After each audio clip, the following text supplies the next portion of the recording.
ঢাকা চলচ্চিত্রের কিং সাকিব খান যৌথ প্রযোজনার ছবিতে অভিনয়ের মাধ্যমে ওপার বাংলার নিজের জনপ্রিয়তা প্রসার করেছেন তিনি। গত জানুয়ারিতে তিনি ঢাকা ছেড়ে ওপার বাংলায় অভিনয় করে এবং কয়েকটি স্টেজ শোতে অংশ নিয়েছেন তিনি। পশ্চিমবঙ্গের কয়েকটি স্থান থেকে স্টেজ শো এর জন্য আমন্ত্রণ জানানো হয়েছিলেন সাকিব খানকে।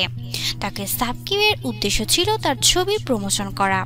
স্টেজ শোর পাশাপাশি তিনি তার নিজের ছবির প্রমোশন ও প্রচারণা চালিয়েছিলেন তিনি। জানা যায় পশ্চিমবঙ্গের নদিয়ার 2টি শোতে অংশ নিয়েছিলেন সাকিব খান। এছাড়াও গত 29 জানুয়ারি 30 জানুয়ারি কলকাতায় মেদিনীপুরে একটি করে অনুষ্ঠানে অংশ নিয়েছিলেন সাকিব খান। এর আগে আসামের বোকো এবং গুয়াহাটিতে 2টি স্টেজ শোতে ব্যাপক সাড়া পেয়েছিলেন সাকিব খান। তিনি আশা করছেন এবারও কনসার্টগুলো তার দারুণ হবে।